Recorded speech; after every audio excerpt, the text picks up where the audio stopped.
Hello, welcome to the Bigger Truth Podcast. I am Scott McMahon, and I'm super excited for today. We've got Andrew Adams, and I think Morgan Perry may be joining us. He is running his LD4 caucus today, district caucus, and he really wants to step in, and we'll see if he's able to. I told him he can at any point, but there is a lot going on in Maricopa County and in Arizona just right now. The last few weeks have been very eventful. And last night, actually, Maricopa County Republican Committee, MCRC, had a executive guidance committee meeting, their monthly meeting, and they passed a resolution that is just crazy. We're going to talk about that. But first, I want to let Andrew is the LD14 chair, and he's the youngest district chair in the state of Arizona. He's 34 years old, and he is a total go-getter. He's knocked on thousands of doors. He's grown his district, and he's got tons of energy, and he's been censured by MCRC for it. So we're going to talk about that too. I'm going to turn it over to you, Andrew. What, as a startup question, what is the problem? How would you describe, just from a big picture, how would you describe the problem that in Arizona Republican Party and specifically in MCRC? Hi, yeah, thanks for having me, Scott. So again, my name is Andrew Adams. I'm the chairman of Legislative District 14. It is the third largest district in Maricopa County. I'm a small business owner. I'm a father. I'm an Arizona native. And I got involved pretty much around 2016, 2020 when Trump was running for president. Like Scott said, my introduction to the party and getting to work was knocking on about 10,000 doors for President Trump. And since getting involved, I've been fighting to support and elect MAGA candidates throughout Arizona. So that's what's important to me, and that's a little bit about who I am. Awesome.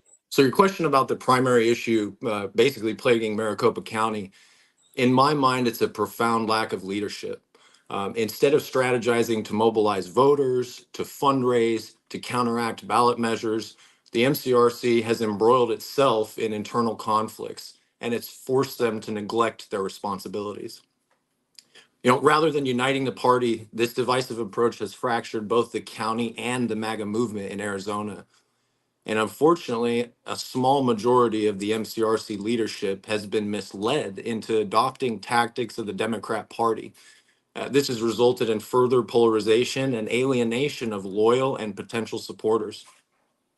The failureship of leadership comes at a time when I think Republican policies should be very straightforward and easy to sell to people as people are suffering under Democrat leadership. Through lack of messaging, lack of effort, and a completely incorrect focus, we're squandering these opportunities to get people into the party and to win this next election, at least when it comes in terms of the Maricopa County Party.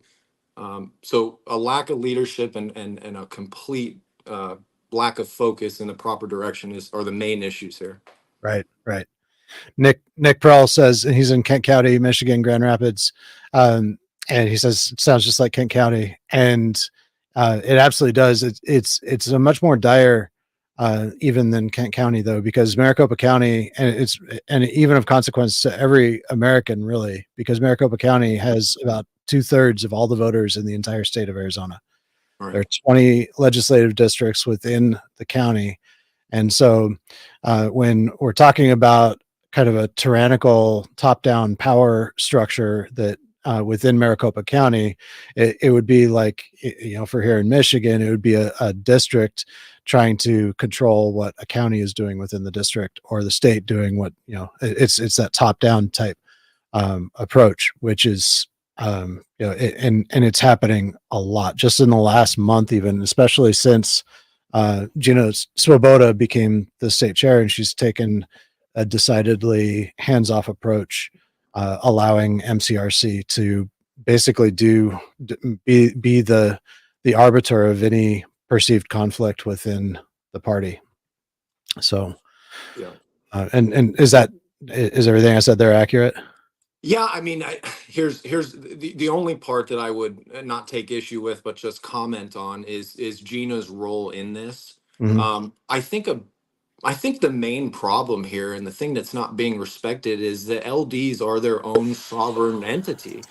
Even when it comes to the MCRC, they may ask the body to vote 4 or 5 times on the same thing, but ultimately understand that the body is the ultimate authority here. Um, and so I understand the frustration with Gina, and I'm certainly not supporting everything that she's done, but I would say that a lot of the times what I think happens is we see the MCRC being tyrannical and trying to interfere with legislative districts. And since they've crossed that line, we then look to a higher authority to sometimes perhaps do the same thing. When in reality, the only people that should have any say in it is the body of the legislative district that's in question. Um, so I don't know exactly, Gina's brand new. She's only been in a couple months. I don't know exactly what she's been able to do or what she plans to do. Um, but so that's the only thing I would say about Sure. that. Sure. Yeah.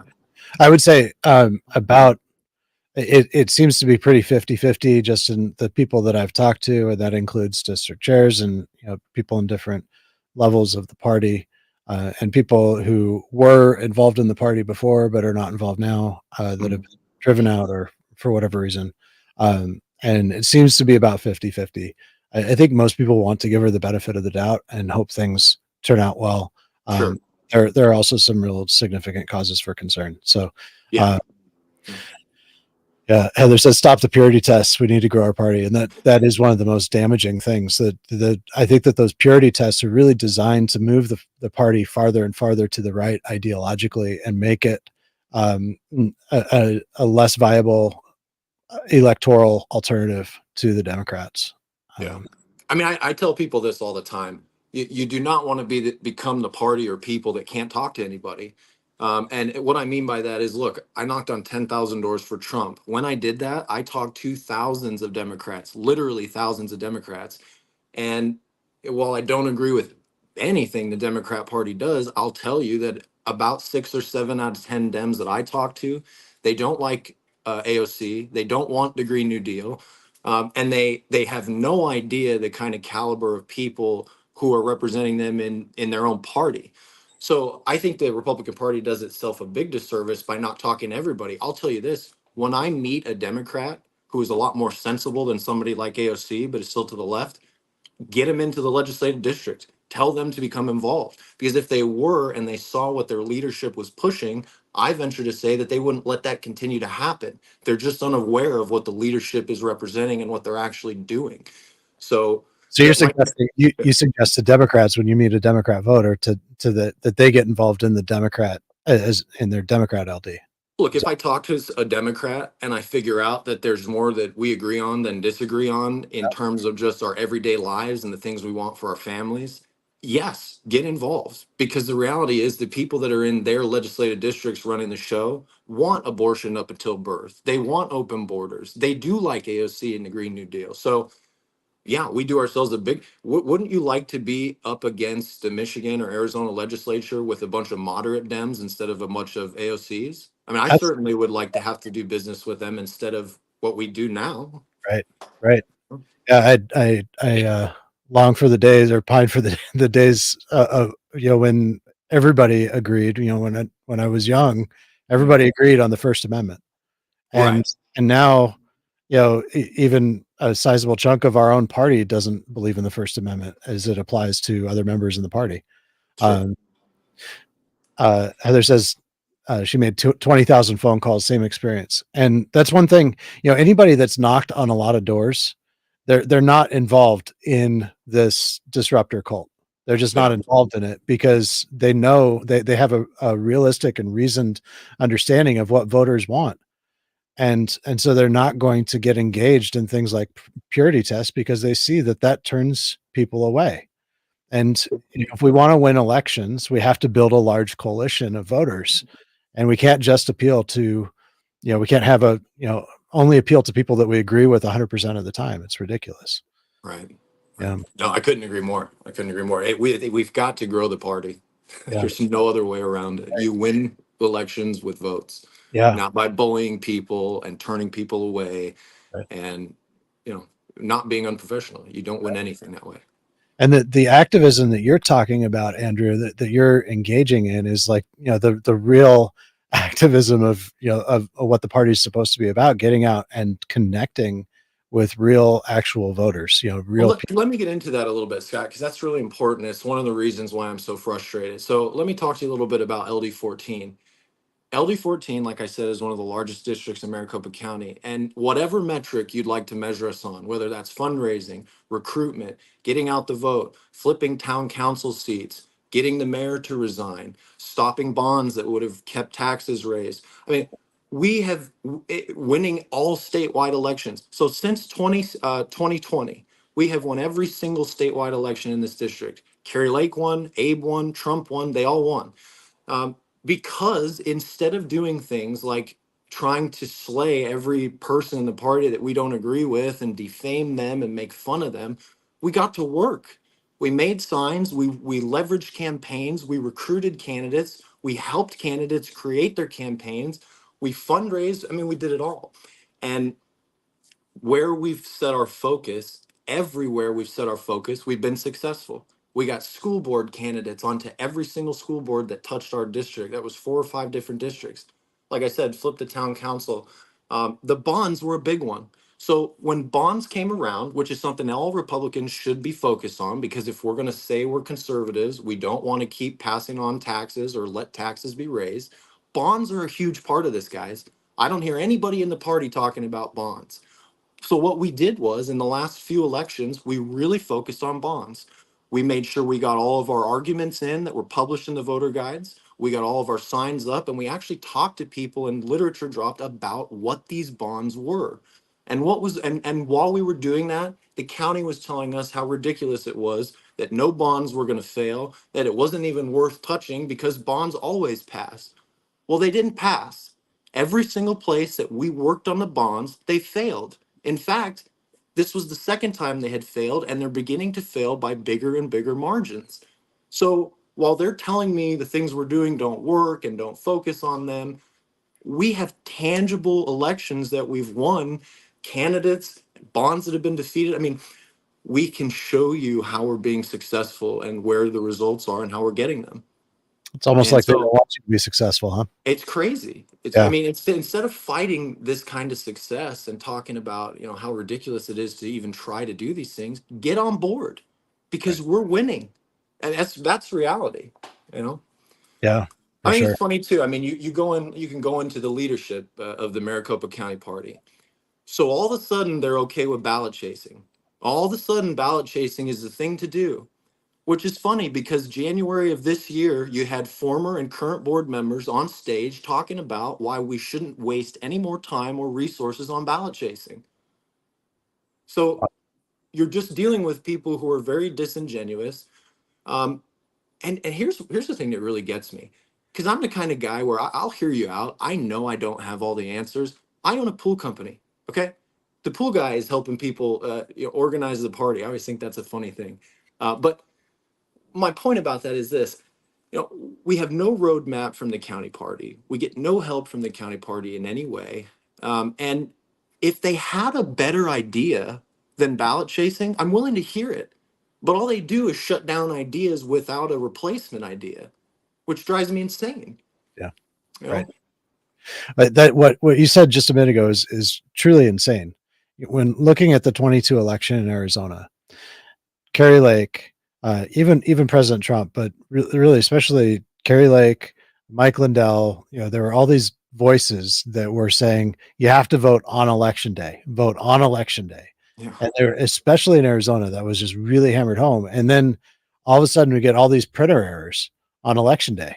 Yeah. And it's almost like I, I hate to say that it even suggests that there was coordination with the Democrats or collusion of some sort, but it's Mm. almost like that. Like, why, why would you, especially now, after learning that and after seeing that, why would you continue to say we need to vote on election day?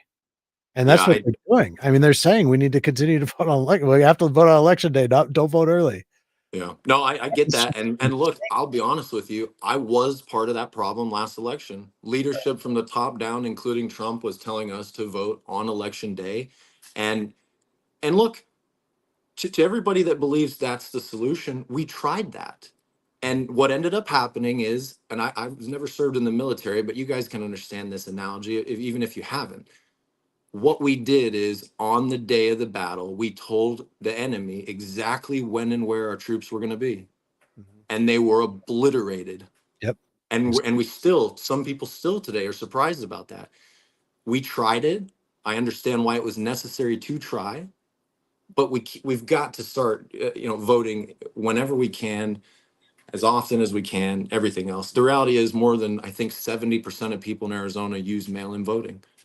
Right. So, to play this, you can use. I heard a senator call it like this: we played a football game with 4 quarters. The Democrats scored 7 points in every quarter, and then we waited until the fourth quarter, and we scored a ton of points, but it just wasn't enough.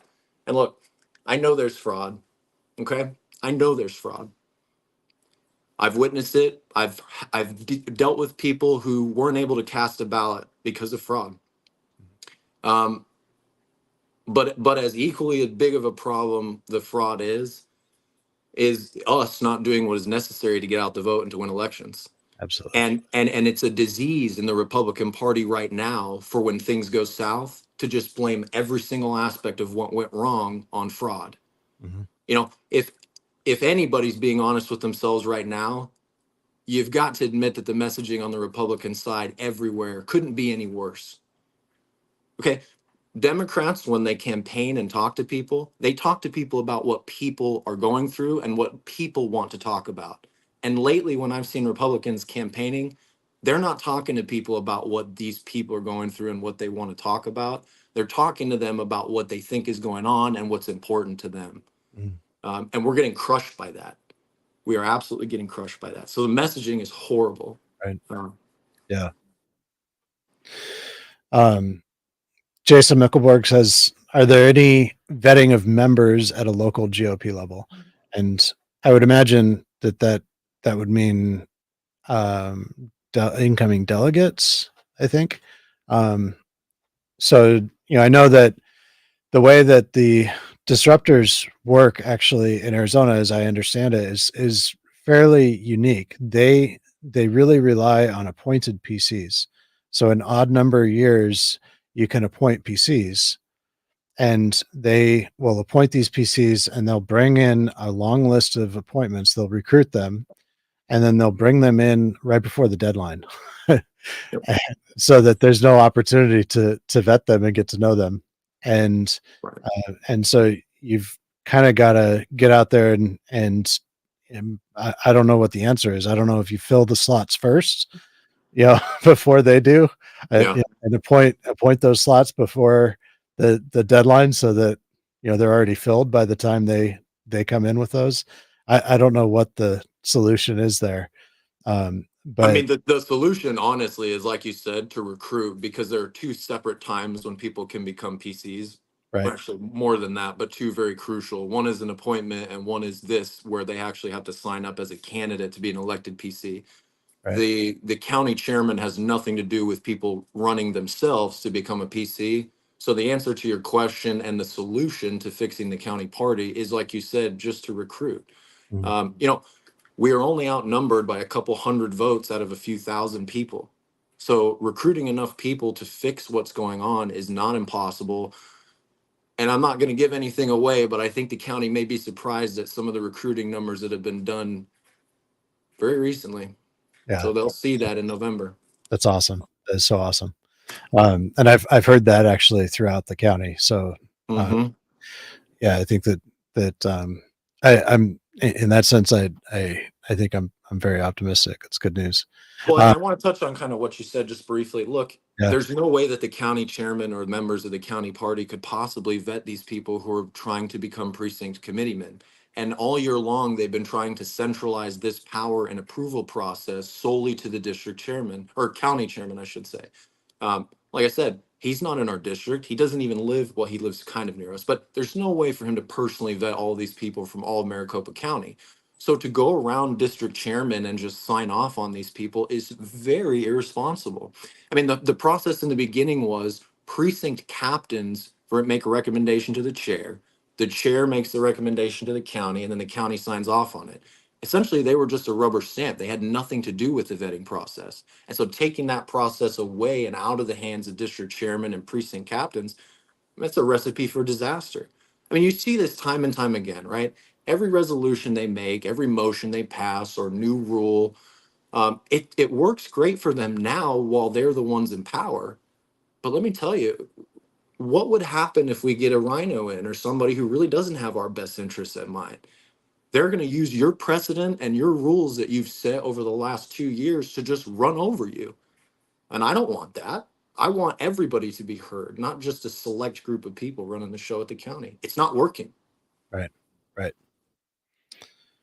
Sean Lee says in Jackson, Michigan, we vet our new delegates that we appoint at county convention. In the general election, if someone gets on the ballot, they only need one vote to be elected. So that's it, as long as they're uncontested. So, and that's probably the case there too, for the electeds. Is that right? For state delegates are elected through county and legislative district through the Right. elected precinct committeemen. Yeah. So, well, a little bit of confusion because in Michigan we call them precinct delegates. So okay. delegates refers to all of them, and in Arizona you call them PCs, which stands for precinct committeemen.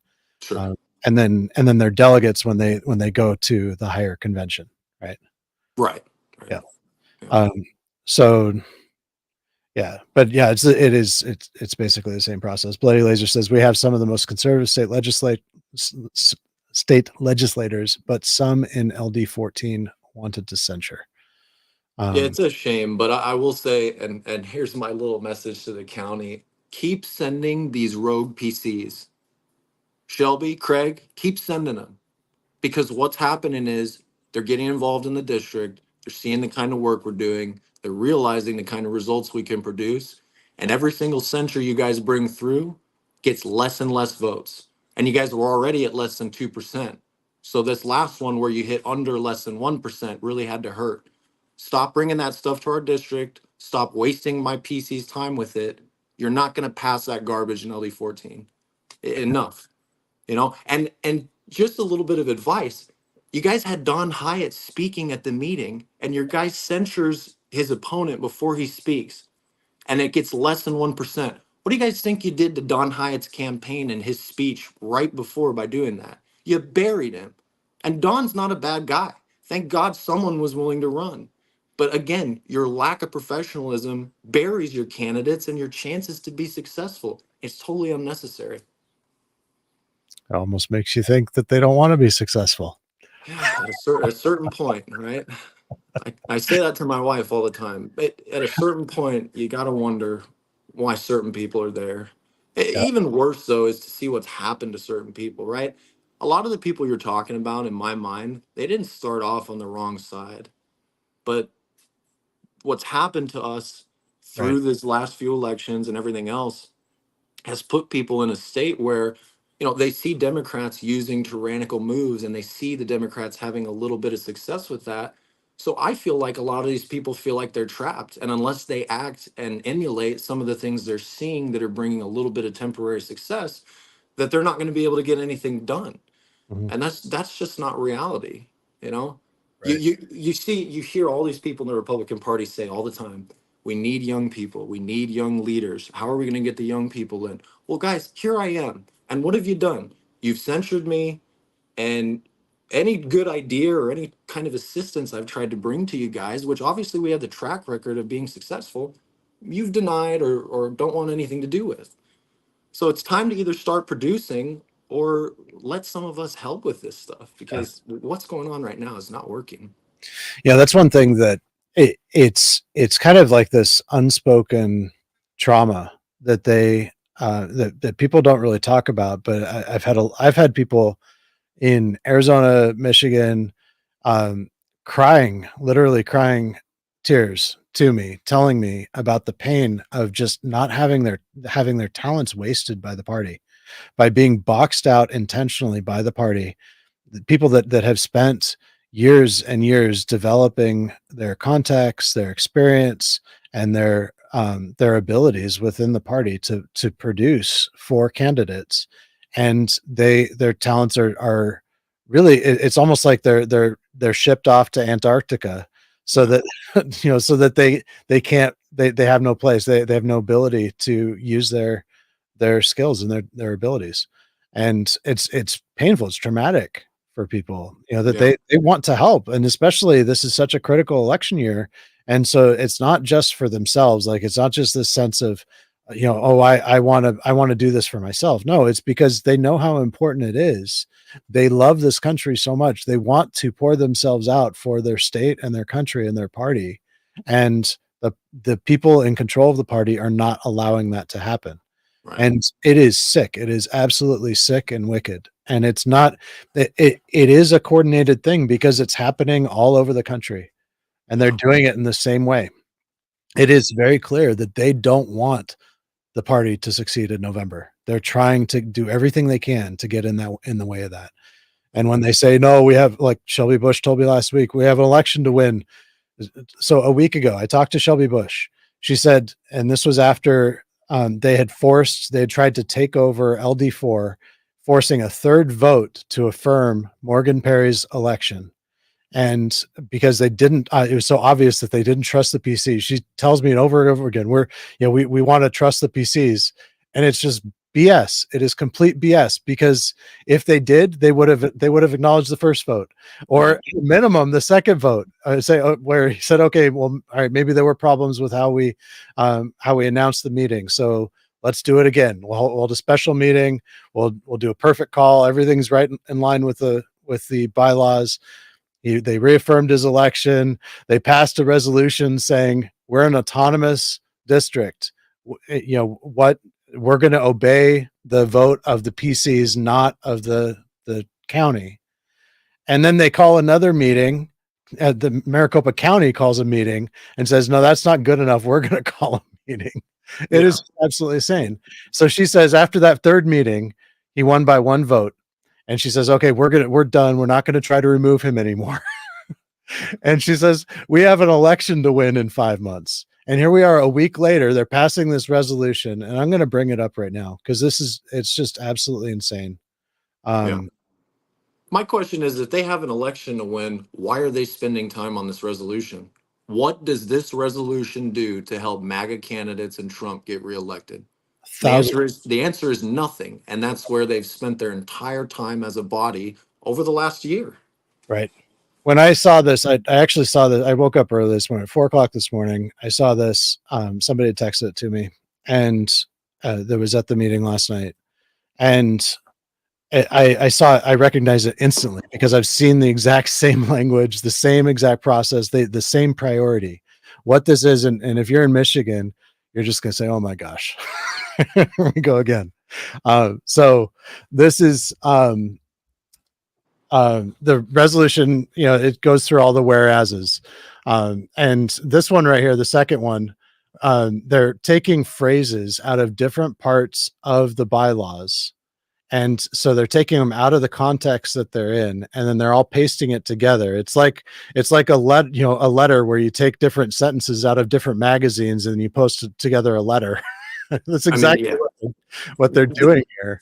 Trying to create a message that justifies their position. When I was texting Shelby about that this morning for this story, she said we're not giving ourselves power, because I said, why are you, what's with this resolution that you're giving yourselves this power to form? Right here at the bottom it says a tribunal, therefore be it resolved, that the MCRC EGC shall then lawfully move to act as a competent tribunal in order to remove any member or district chairman who does not or is not willing to. Now, not willing to, so you better act like you want to keep the fundamental and foundational policies and procedures.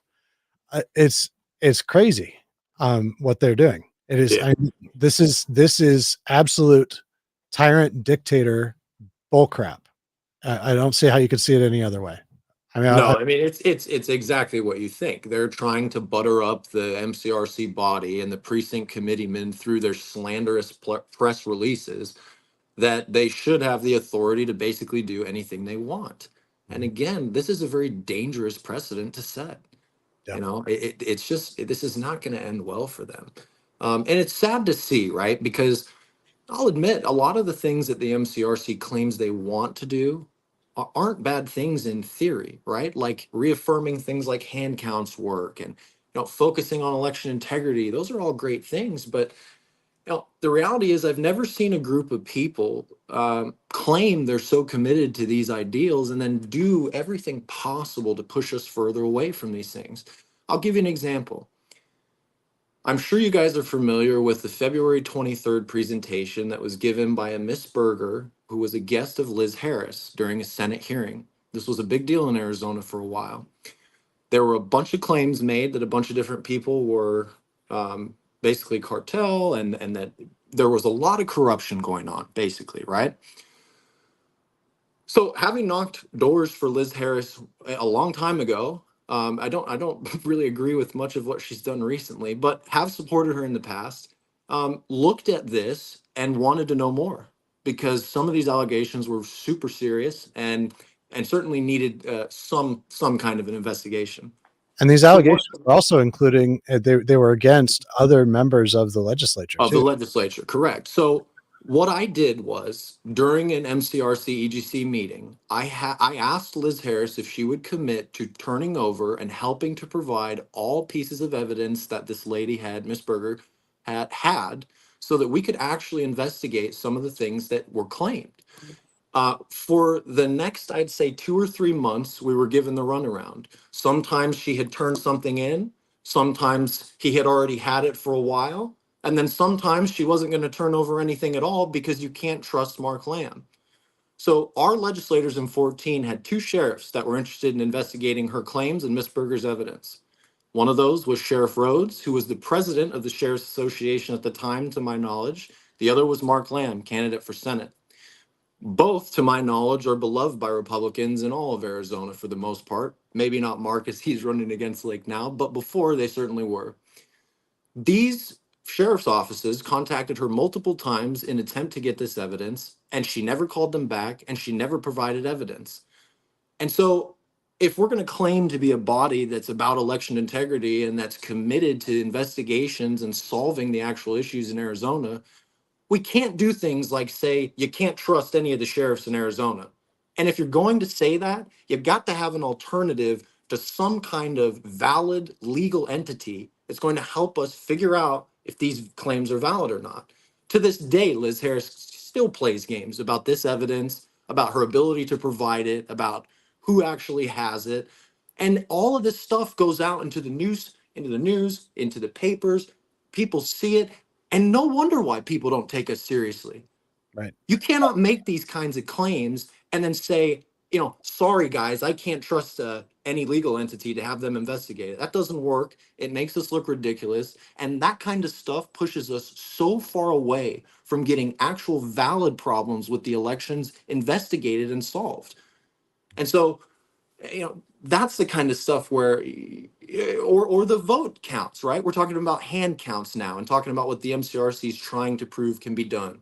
Now, they hire these media company to come in and film our county meeting that was in January, where they were going to do this big hand count and everything else. Cameras are everywhere. And here I am, a trained credentialer and chairman of a legislative district. I was unjustly removed from the building by police twice, only to have Shelby run out and tell them that I shouldn't have been removed, that I was where I should be, and that, quit harassing me, basically. Do you guys honestly think if we showed that kind of stuff to the American public, the kind of lack of decorum, the lack of procedure and process, and just how flimsy this whole thing was, that they're actually going to take this kind of stuff seriously? Right. You're wasting the county's money.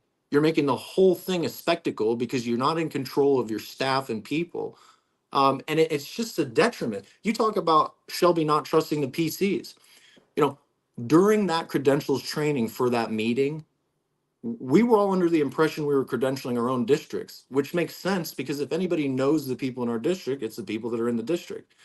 The morning of the meeting, they rush in, they kick everybody who's from LD14 off the LD14 table. They tell me I can't observe and move everybody to different districts where they don't know anybody to do credentialing. That's because they don't trust the PCs. They think they know better, and they're just very tyrannical in any of these moves that they make. Yeah. And they mask everything. Every single thing they do They do it, and then they tell you, they put the mask of election integrity on. That's right. Yeah. Everything is about election integrity. Every move they make is about election integrity. And they always claim Um, that they're the only ones that care about election integrity. yeah, Everybody. you know what? I haven't met a Republican that doesn't want one day, one vote, That's right. hand count. Right. I haven't met one. Right. The only difference between us and the side you're talking about is professionalism and the way to get there. You know, one side is a bull in a china shop that continues to incur loss after loss, and the other one's professional, has a plan, and keeps winning. That's right. Uh, That's right. Yeah, so absolutely. Few comments. Did Robert Owens write that? So Robert Owens is one of the, I don't even know what to call him. But he's one of the disruptor characters here in Michigan. And he was involved to some extent with another operator in crafting a similar document here in Michigan. yeah. And Heather says, who else doesn't sleep?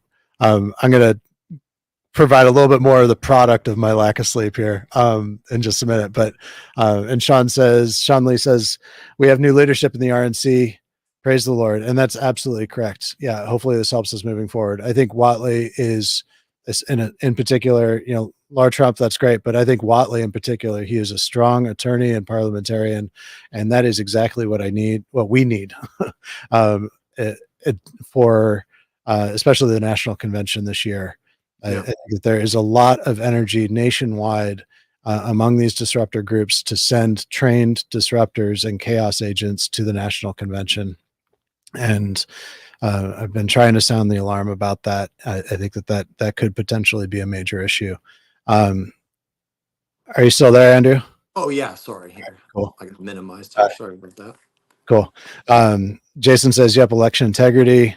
Then they rig every caucus. Exactly. And that's exactly the point of the story that I have here. So I just want to share this. Yeah. Because I just published it right before we went live, just minutes. So it's the headlines: Maricopa County GOP passes resolution giving itself the power to hold tribunals and remove dissenting members. The resolution follows growing public outcry against MCRC regime for overriding outcomes of local elections. And these are the people that, and so it goes into it and explains the resolution. And then I think more importantly, it tells a story that hasn't really been told at all in the media about LD26. We kind of covered this with Forrest Woodwick, who was the chair that was removed by really a sham of an election process that was overseen by Shelby Bush, who claims to be one of the state's primary experts in election integrity. And it was a non-secret vote.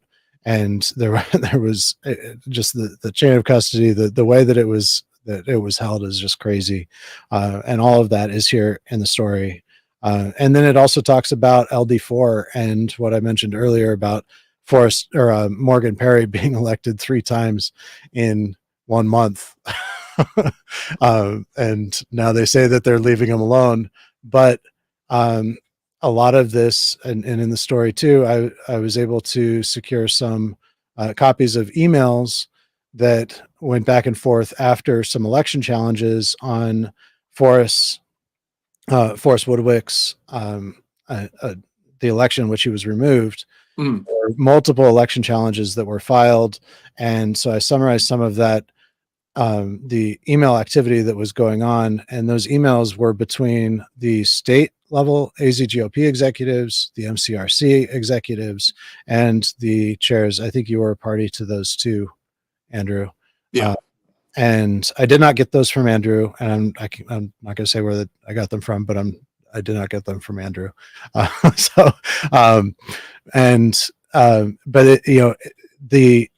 Morgan was at the center of this debate, and then in response to that, then we have this. Hang on just a second. Mm-hmm. In response to all that, then we have this resolution that comes up, and the gentleman who proposed the resolution was Ray Michaels, the LD8 chair, who is a disruptor. He's close with Brian Ferentz and Shelby Bush and all the rest of that crew, and he did that. So he spoke, and from what I understand, the first thing he did is he endorsed Mike Flynn. and, and he promoted an event. Mike Flynn's coming to town, and they're going to show his movie, and so he was promoting that, and then he goes right into it's funny to me. Yeah. Yeah. And then he goes right into promoting this resolution. So, Right. um, Yeah. and I yeah, often wonder kind of where some of these higher up elected officials are at. And I'll kind of give you an example of what I'm talking about. So, Kerry Lake obviously endorsed the ultra grassroots for the county, but then goes on to endorse basically opposing candidates at the state meeting and some events afterwards. And then shortly after, Kerry Lake comes to Legislative District 14. She hears about all the great work we're doing. She praises me endlessly, which I appreciated. I appreciated her coming through. Why I'm bringing it up at all is because I wonder if she has any idea that the people she's endorsing are actively trying to tear chairmen like me down, like Morgan and Forrest down. I mean, we're the kind of guys where, look, we're not here for the title. I could care when Trump walks into the room in LD14's meeting. Trust me, he doesn't know or care who the district chairman is. We're no better than any volunteer that's there. And the problem is, I don't think any. I shouldn't say any. I'm not sure that a lot of these elected officials are aware of the kinds of things they're promoting intra-party. And I think one of the bigger problems, which you and I were talking about before, is Forrest, Morgan, Andrew, these guys are all out knocking doors. We're making sure we win the elections. We're not going to meetings telling our personal story. We're not on Twitter. Well, we weren't on Twitter telling the stories about what's going on intra-party. right. We spend the majority of our time working and actually trying to get things done. The other side doesn't do that. They spend the majority of their time promoting themselves, sending out press releases, using the database of voters, which they're not supposed to do this, to push their own narratives and methods. Um, None of these, by the way, are things that anyone can actually use. There's no instructions here. There's no roadmap here. This is all just in one way or another slander. I mean, eh, you've had these guys, Ferentz, Harris. They've gone as far as to make fun of my mom, who died 2 years ago unexpectedly. And then I had a sister who died 10 months after that, who was 30 years old. They made fun of that, and they made fun of the way she died. And Liz had no problem retweeting it. And KJ Kuchta had no problem retweeting it. And so, doing things like that and then going into things like, I'm sure you guys all know who Scott Pressler is. Well, there was a photo of Scott Pressler and I that had been edited on their chat, where we're in some kind of a sex dungeon. And then there's slanderous pictures of Scott naked with other men. I mean, these people have no problem really pushing the lines of defamation. And again, there's no purpose to any of this stuff. These are the people that are claiming they want the youth vote and everything else, and this is how they treat the youngest chair. I mean, they're not serious individuals. And I always tell my people, because look, I had a vote of confidence for me in my district. Some PC brought it up because they were tired of the slander. I have a 98% approval rating in my district. If I have that high of approval rating, trust me, those PCs do not think I'm acting in a tyrannical way. There is no more open district than LD14. And also, I think it's funny. I'm going to bring this up too. Guys, Brian Ferentz's parting move, I don't want anybody to forget this. Brian Ferentz's parting move was to open up allegations to LD14 that there was some kind of issue with our bylaws. I've noticed that Craig and Shelby have stayed far away from ever bringing that back up, even though it was adopted by the body. I want to know why. And I think I do know why. I think it's because you know that if you come to LD14 and give me another chance to redo those bylaws, that you're going to regret that decision. And I think it's funny that you guys pick and choose exactly which things are adopted by the body to proceed with. Again, that's very tyrannical. But I'm calling you guys out on that. I remember it. The body adopted it. And I want to know why you guys are silent on that. Yet you go after Morgan and everybody else. It doesn't make a lot of sense. We need to replicate you. I can't believe like what you just said. So he was making fun of you for your mom and your sister dying. Mhm. This is somebody who claims to be a Christian, and Correct. on his website he says he's a Christian nationalist, Mm. and he uses scripture as consistently as a weapon. He did it against me. He used scripture to try to suggest that I am evil and he is good.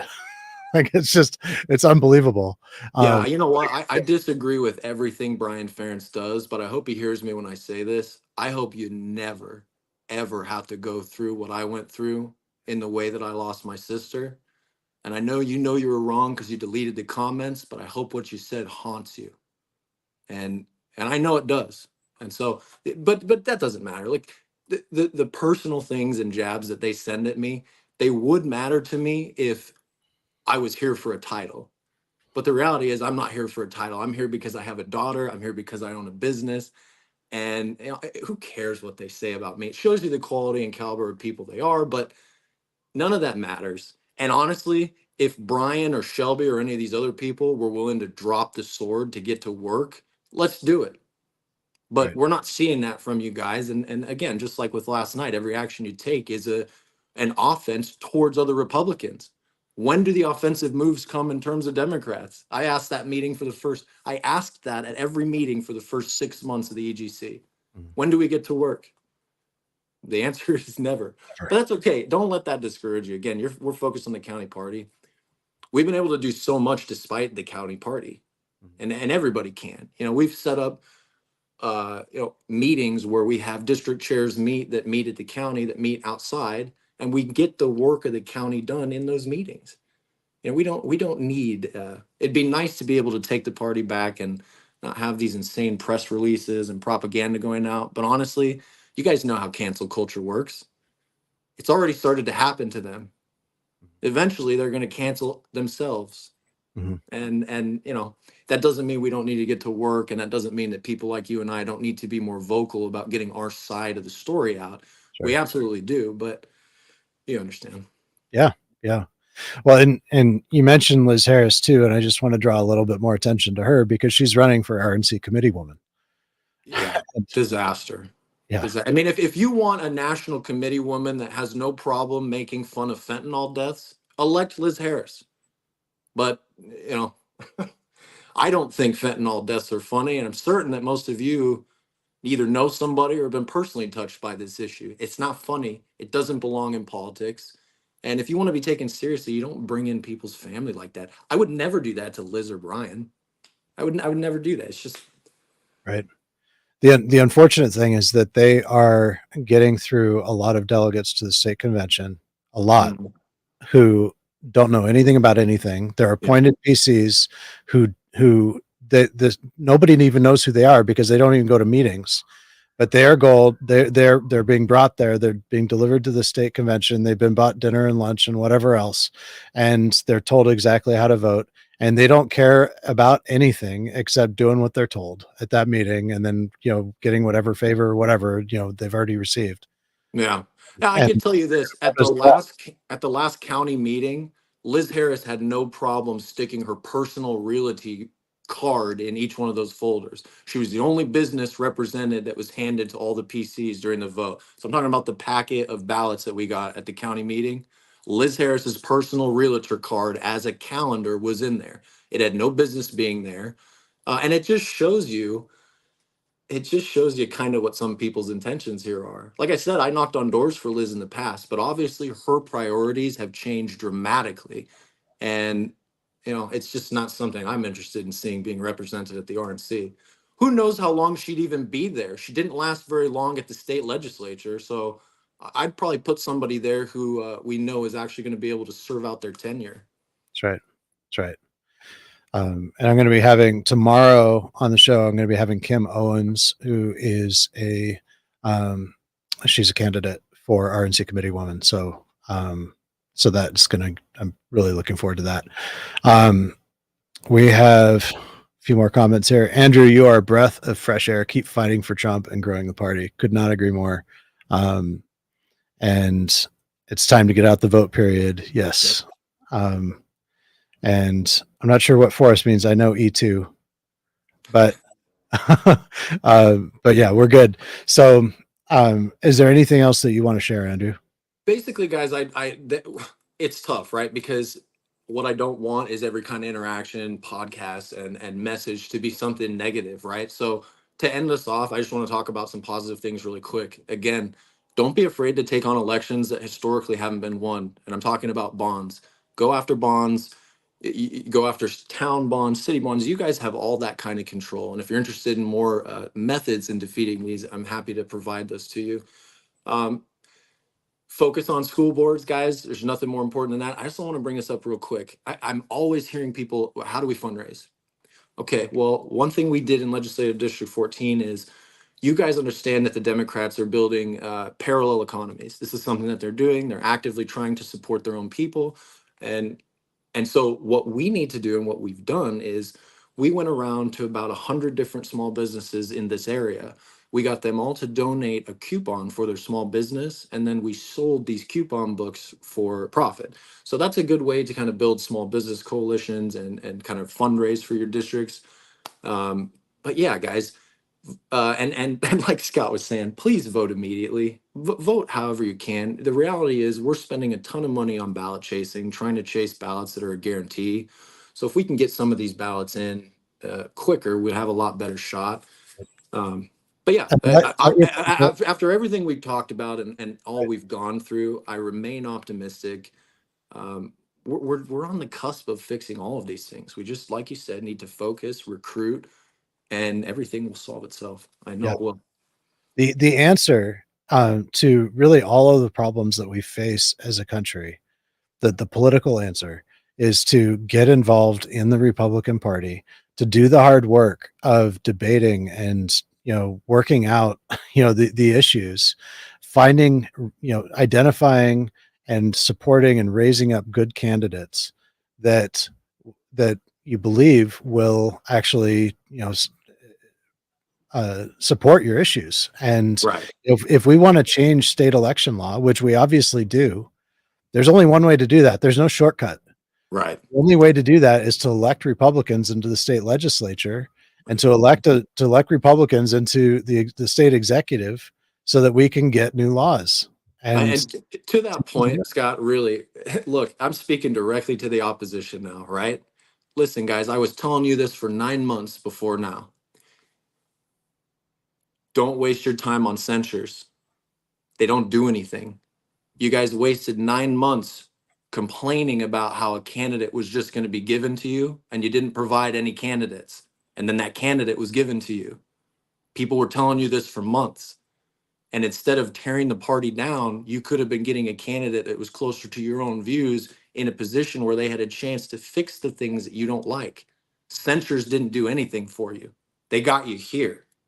So less time on censures and more time on actually getting something done, which can include getting a candidate of your liking in if you got an issue. So yeah, absolutely. Yeah. And here's some more really good advice. Find your skill set and put it to work. you love that. And that is such good advice, especially from Heather, who is Patriot Post girl. She is super talented graphic. She's just awesome. So, and I'm hoping that she starts a class soon. I told her Monday, but that's probably not realistic. I'm hoping she starts a class soon because I want to learn how to do it too. So, yeah. So thank you very much. I think we are. I share that your sense of optimism. I think we have a really good chance despite all of this. And part of that is, I think we need to expose what is happening and that there is something. I mean, what Brian Ferentz and Liz Harris did to you is really, it's not just wrong, it's objectively evil. And it just shows that there is a very nefarious operation. And this is the fundamental thesis of my work, that there's this very nefarious operation that's a nationwide operation to infiltrate and deceive the grassroots, and in multiple ways, to turn them against themselves, to turn them against the party, to harm our chances in this election. And looking at everything, that all the other operations that the left, the deep state, whoever it is, that they have engaged in order to harm our chances in restoring our republic. But the people are catching on, and they will. And the more we can recognize what they're doing, the more we can see, okay, the real solution here is getting involved in the party. It's bringing in rational and intelligent, hardworking people to become delegates and precinct committeemen, Right. so that so that they can have an impact on who gets elected and Yeah. how that happens. So The success will unite us all. When we have years of being unsuccessful, it's easy for people to point fingers at each other and become frustrated. But that's why in our district and the things we've done, we really try to focus on the positive, because there is so much positive that's happened in the last few years in terms of what we've been able to win, that we just don't feel there's any need to have this defeatist attitude. So exactly right. Sean says, we have new leadership at the RNC. Praise the Lord. Oh, you already said that.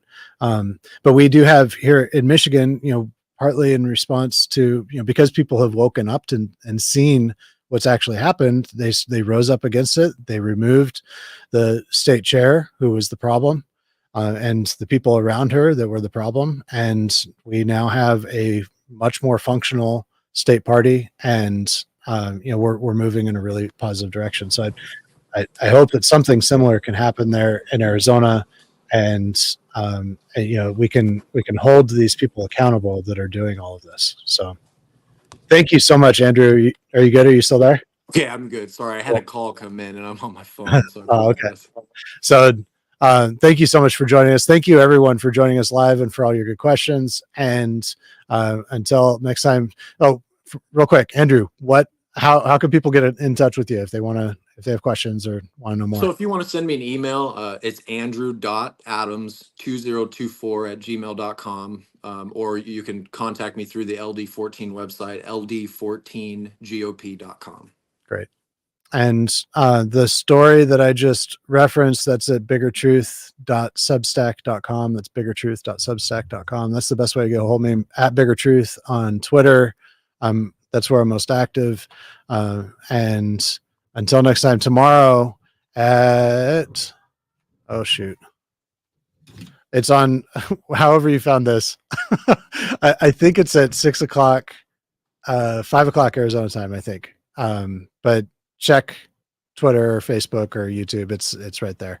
And that'll be Kim Owens, and very excited to hear her perspective on things and what's going on. She's got a good big picture view, as she's been running for RNC committee woman. So we will see you tomorrow. Thank you so much. Scott. Yep. Till next time. Bye.